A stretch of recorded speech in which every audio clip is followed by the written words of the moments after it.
Claire Cambier, alors nous allons prendre le temps de faire un point sur la situation au Proche et au Moyen-Orient. Le 8 avril dernier, il y a eu un cessez-le-feu. Nous sommes sans doute ce matin dans une situation inédite depuis ce cessez-le-feu, Claire. Attaque iranienne contre Israël, regain de tension, dans un contexte où Donald Trump a cherché à calmer tout le monde pourtant. Que s'est-il passé ? Alors, on vous emmène tout d'abord à Ramat David, base militaire israélienne, qui a été la première cible des Iraniens cette nuit. Vous allez le voir, ce n'est pas la seule. Regardez ces images ahurissantes de la télévision iranienne. On voit dans les airs des missiles qui sont envoyés et cette foule qui réagit, drapeau iranien à la main, qui... Notre acceptation du cessez-le-feu du 8 avril était conditionnée à la cessation des hostilités sur tous les fronts. Cependant, comme toujours, les États-Unis et le régime sioniste n'ont pas respecté leurs engagements. L'opération de ce soir était un avertissement. Si ces actes d'agression devaient se répéter, les ripostes auraient une portée plus large et viseraient toutes les cibles américaines et sionistes dans la région. Et ce regain de tension, c'est clairement une réponse à l'attaque israélienne hier dans la banlieue sud de Beyrouth. 2 appartements touchés, 2 morts, une vingtaine de blessés. L'État hébreu qui s'était abstenu depuis le 28 mai de frapper ce bastion du Hezbollah avec une pression très claire du président américain Donald Trump. Beyrouth et ses environs, c'est vraiment la ligne rouge posée par les Iraniens. Et d'ailleurs, le ministre des Affaires étrangères, regardez, a publié juste après les frappes cette nuit, cette image d'un double drapeau iranien-libanais, comme si les 2 pays ne faisaient qu'un. On assiste clairement à une escalade la plus importante depuis la mise en œuvre du cessez-le-feu il y a 2 mois. C'est la première fois depuis le 8 avril que l'Iran s'en prend directement à Israël. Et c'est ce que nous explique notre confrère, Gallagher Fenwick. Ils avaient fait le choix de cibler des navires dans le détroit d'Ormuz ou alors des pays dans la péninsule arabique. Là, il y a le choix d'une escalade en tirant plus loin géographiquement et sur le principal allié des États-Unis, à savoir Israël. C'est donc un pari très risqué pour le régime iranien qui veut par là essayer de diviser davantage Benyamin Netanyahou et Donald Trump. Alors justement, est-ce que l'Iran parvient à diviser le président américain et Benyamin Netanyahou ? Eh bien, cette nuit, les 2 hommes se sont parlé. Trump aurait mis en garde Netanyahou. Il lui a demandé de s'abstenir de toute représailles contre l'Iran. Il a également assuré à nos confrères du Financial Times qu'Israël devrait accepter tout accord conclu entre lui et l'Iran. C'est moi qui décide, a-t-il dit. On a cru que l'armée israélienne allait faire marche arrière après cet appel. Tout le monde pensait qu'on allait s'en rester là. Et puis, quelques heures plus tard, et bien surprise, explosion signalée dans les villes iraniennes de Téhéran, Tabriz, Ispahan, des cibles militaires selon l'armée israélienne. Et depuis, l'escalade clairement se poursuit avec les Houthis au Yémen, proxy des Iraniens qui ont répliqué, l'Iran qui a envoyé 2 nouvelles salves, au moins 3 depuis, la dernière il y a à peine 1 heure, et puis l'armée israélienne qui a visé dernièrement également une usine pétrochimique dans le sud-ouest du pays. Alors hier soir, Donald Trump cherchait à minimiser, il assurait que cette nuit n'aurait pas de conséquences sur le deal. Depuis, silence radio. On verra si après cette nuit, un accord est toujours possible ou si on assiste vraiment à un retour des affrontements directs. Merci beaucoup, Claire. Capitaine Ibrahim Traoré a fait fort. Près de 21 milliards de francs CFA a été débloqué pour construire 15 complexes scolaires R+3. Waouh, c'est fort. C'est ce genre de président que les Africains avaient besoin. Et malheureusement, il y a certains individus qui ne veulent pas que l'Afrique puisse se développer ou que l'Afrique puisse avoir ce genre de président merveilleux. Depuis plus de 50 ans, quel président a pu faire ce que le capitaine fait actuellement? Moins de 4 ans. Les travaux donc qu'il a fait au Burkina. C'est énorme. Les autres présidents font qu'ils promettent. On a un projet d'ici 2040, 2050, ça va. Jusque-là, aucun projet. Il continue.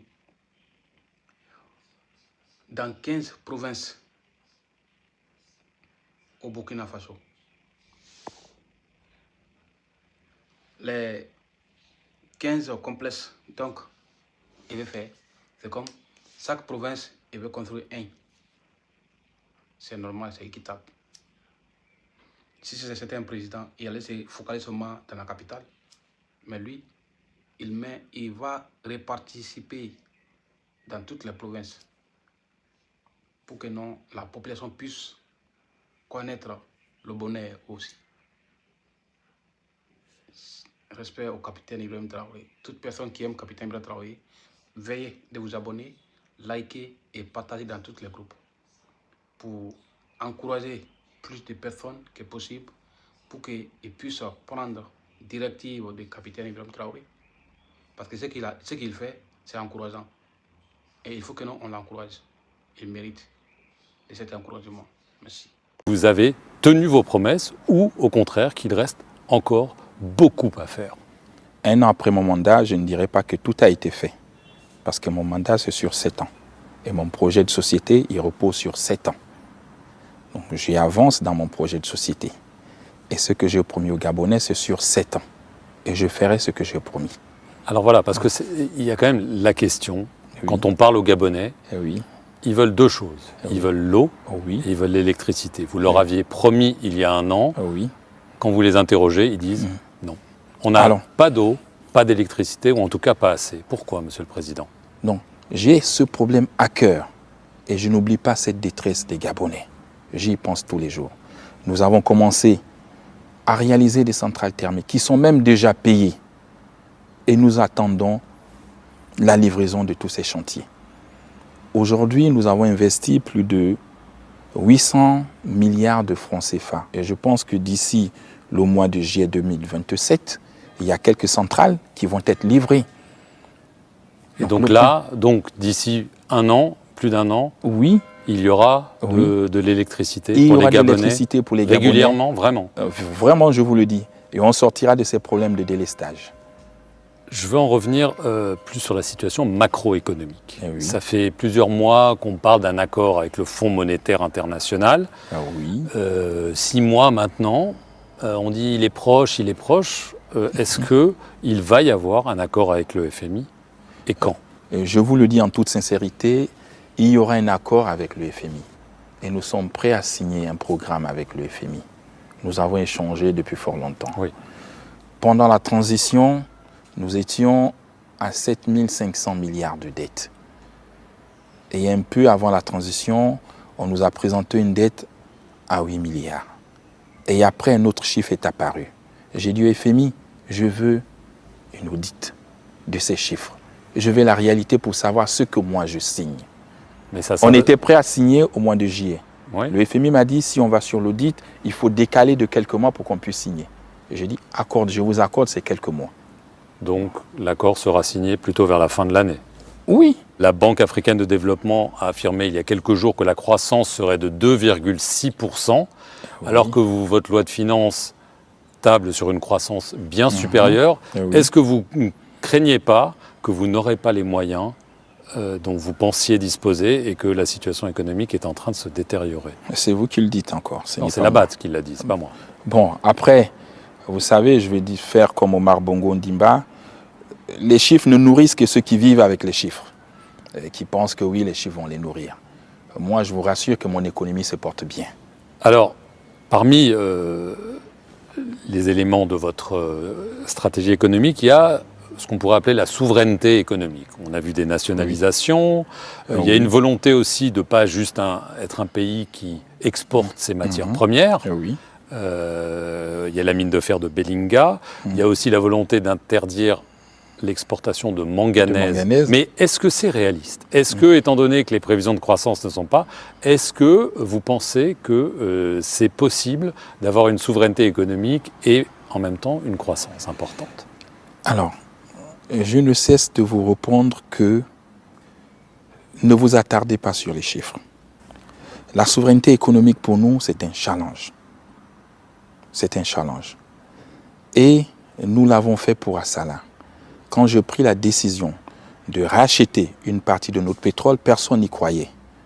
Aujourd'hui, je peux vous dire, on a racheté Assala. Assala plus JOC, nous sommes producteurs numéro 1 de notre propre pétrole maintenant. ce que nous n'avons pas avant, tel que vous l'avez dit, dans le secteur du manganèse. Au-delà de la souveraineté économique que nous prônons, il nous faut transformer notre propre manganèse pour créer beaucoup plus d'emplois pour les jeunes. Ils ont appris chez vous, on a tous fait des études en France, mais on ne peut pas aujourd'hui accepter que le manganèse continue à sortir à l'état brut parce qu'on perd de la valeur monétairement. Alors ça nous amène aux relations avec la France, parce que la société Eramet est celle qui exploite la mine de manganèse de Moanda. Est-ce qu'il va y avoir un accord, vous pensez, bientôt avec Eramet justement sur ce calendrier par rapport à 2029 ? Alors je pense que l'accord a déjà été trouvé. Et là je remercie le président Emmanuel Macron, président de la République française, qui a essayé de trouver cet accord avec Eramet et qui aussi a une pensée un peu comme la mienne, c'est la fin des rentes. C'est la fin du monopole. C'est la fin des exclusivités dans les contrats. Et je pense que cette vision commence à être comprise par la France. Il faut changer de paradigme. Nous ne chassons pas Eramet, nous ne chassons personne. Mais nous voulons diversifier nos partenaires. Nous voulons travailler avec tout le monde. Et nous regardons les contrats. On ne peut plus avoir le monopole. Et aujourd'hui, en matière de transformation, nous avons trouvé un accord avec Eramet. Ils se sont mis d'accord pour la transformation. Ce que j'attends, c'est que les choses commencent. Ce qui a été dit devant le président Macron, les engagements que nous avons pris ensemble, à trois, avec Eramet, que Eramet les respecte et qu'il commence à transformer. Vous avez un doute ? Je n'ai pas de doute. Je fais confiance, mais je ne changerai pas de deadline. On a dit 2029. Si rien n'est transformé en 2029, le manganèse ne sortira pas. Donc il est temps qu'ils commencent à mettre des usines de transformation. Alors, puisqu'on parle de la France, vous avez reçu le président Emmanuel Macron. Il se dit que vous allez aller en visite dans les prochaines semaines. Est-ce que vous pouvez nous confirmer que ce sera bien le cas ? Oui, c'est le cas. Je suis attendu en France en visite d'État. Et s'il faut vous donner une date, c'est prévu dans la date du 20 juillet. 20 juillet. Le 20 juillet, je serai en France, je serai chez vous. Est-ce que vous considérez que la relation avec la France est devenue une relation totalement normale ? Sur le plan militaire, la base française n'est presque plus là. Le camp de Gaulle existe encore. Peut-être qu'est-ce que vous allez le récupérer ? Et est-ce que tout est normal avec Paris ? Avec Paris, je veux dire, tout est normal. On a toujours eu des bonnes relations avec la France. Le climat, il est au beau fixe. Avec Paris, on n'a pas de problème. C'est la France elle-même qui a demandé de se retirer du camp de Gaulle. Nous ne les avons pas chassés comme ailleurs. Et nous avons accepté cette opportunité. Nous avons dit oui.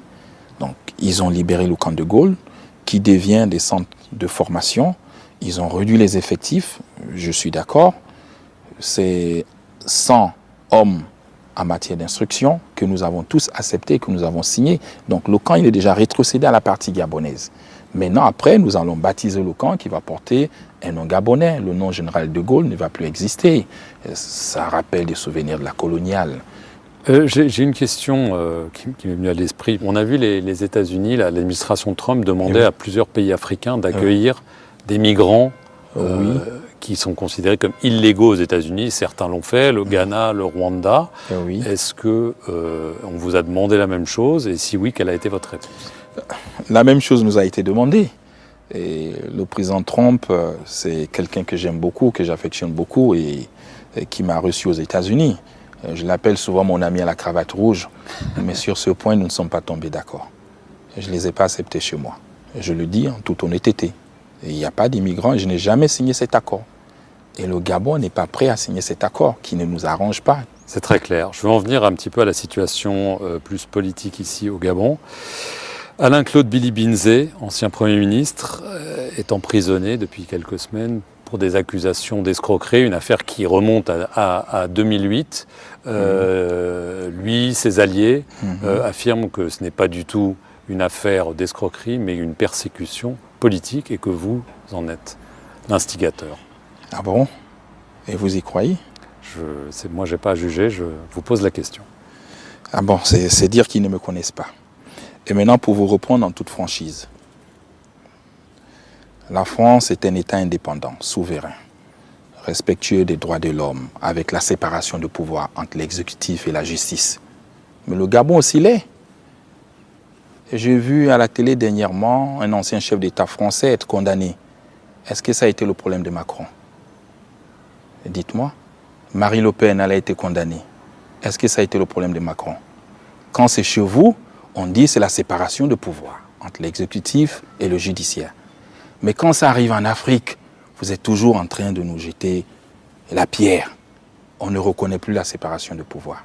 Donc vous n'avez rien à voir avec ça? Je n'ai rien à voir. C'est une affaire privée, elle ne me concerne pas. Elle n'est pas embarrassante quand même, un ancien Premier ministre, par rapport à votre volonté de promouvoir la démocratie? Non, c'est une affaire privée. Moi, je compatis. Ça me touche beaucoup à ce qui lui arrive. Surtout qu'au-delà des convictions politiques qui sont divergentes, mais il reste un ami. Et c'est mon ami, on n'a pas de problème. Et je ne suis pas mêlé là-dessus. Les réseaux sociaux sont suspendus depuis le mois de février. Beaucoup se demandent pour empêcher la liberté d'expression. Les jeunes, évidemment, utilisent beaucoup les réseaux sociaux et se disent « mais pourquoi cette mesure qui leur semble rétrograde ?» Expliquez-nous pourquoi et combien de temps ça va durer déjà? Alors, déjà, les réseaux sociaux ont été suspendus, pas par l'exécutif. C'est la HAC, la Haute Autorité de la Communication, qui est une entité autonome et indépendante, qui a pris cette décision de suspendre les réseaux sociaux. Mais vous êtes en désaccord avec cette décision? Nous sommes dans un État souverain, où il y a séparation de pouvoir. Ils ont pris la décision de les suspendre. Ils ne les ont pas coupés, ils ont suspendu pour un temps. D'après les raisons qui nous ont été évoquées, c'est les mêmes qu'on connaît aujourd'hui. C'est les injures, la calomnie et autres. Ils ont un espace où les responsables GAFAM ne sont pas représentés à Libreville, où c'est la calomnie à chaque instant, ainsi de suite. Je suis pour les libertés. Et ils ont pris cette décision. Maintenant, ils sont en train de mettre les lois en place. Après, ils vont les promulguer et on va ouvrir les réseaux sociaux. On va rouvrir les réseaux sociaux? Oui. Vous le promettez? Après que le Parlement ne se soit prononcé, nous allons ouvrir les réseaux sociaux. Il y aura des amendes qui vont être infligées à ceux qui ternissent l'image des autres et autres. Donc ce n'est pas une chasse aux sorcières? Non, ce n'est pas une chasse aux sorcières. Vous pouvez me croire. La femme de l'ancien président Sylvia Bongo vous a accusé de torture. Il y a une plainte qui a été déposée en France. Il y a eu des vidéos qui ont circulé où on vous voit quand ils ont parti dire non, non, ne dites rien et tout ça. Quelle est votre réponse à ces accusations? Moi, je laisse la justice faire son travail, comme je dis. De la même manière que la justice gabonaise est indépendante, celle en France est indépendante, qu'elle poursuit ses plaintes, mais avec la preuve. Une justice, c'est la preuve. J'ai vu tout ce qui a été dit, tout ce qui a été monté comme vidéo, mais je n'ai pas vu aucune preuve de torture n'a été faite à leur rencontre. Ce sont des mensonges? Ce sont eux qui parlent. J'attends juste la preuve. Je n'ai vu aucune preuve. Je ne me pas me mettre à sa place. Mais la seule chose que je peux vous dire, quelqu'un qui a fait un coup d'État sans effusion de sang, qui n'a tué personne, ne va pas se mettre à torturer les gens. Donc ça, il faut l'admettre. Je comprends aujourd'hui. Ils sont condamnés par la justice gabonaise.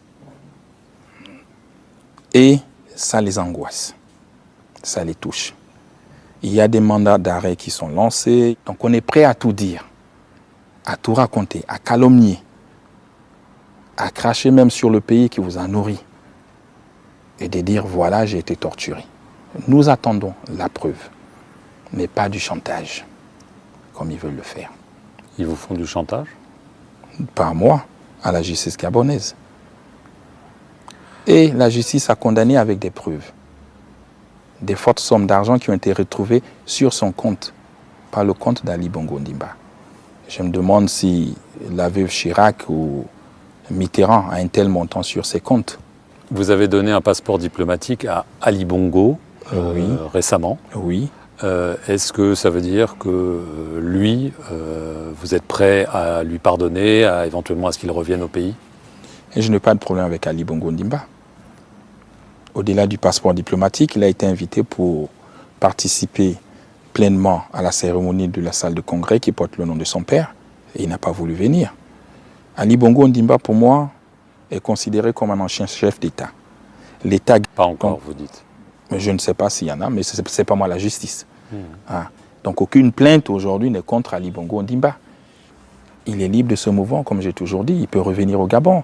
Et je n'ai pas indifférent avec Ali Bongo Ondimba. Surtout qu'on sait que les 5 dernières années du Gabon, ce n'est pas lui qui l'a géré. Il était sous AVC. Donc il n'était pour rien. Ce n'est pas lui qui prenait toutes ces décisions. On sait qui avait la machine et qui tenait les décisions. Sa femme et son fils. Vous avez répondu. Juste en conclusion, donc nous sommes ici à la Cité de la démocratie qui porte son nom, évidemment. Vous êtes élu pour un mandat de 7 ans. On sait que beaucoup de présidents, surtout dans la région, ont tendance à dire que les mandats, en fait, il n'y a pas de limite. Et que s'il y a des limites, on change la Constitution et tout ça. Est-ce que vous allez suivre le même chemin ou est-ce que vous allez tenir la limite des mandats présidentiels que prévoit la Constitution? Alors moi, en toute sincérité, je vous dis, je suis un démocrate. Je suis respectueux des lois parce que je crains Dieu. Et cette Constitution a été écrite sous mon ère, pendant la transition, avec l'ensemble des militaires. Nous avons mis dans cette Constitution l'intangibilité, qu'il ne fallait pas toucher à cet article, même s'il venait à modifier la Constitution.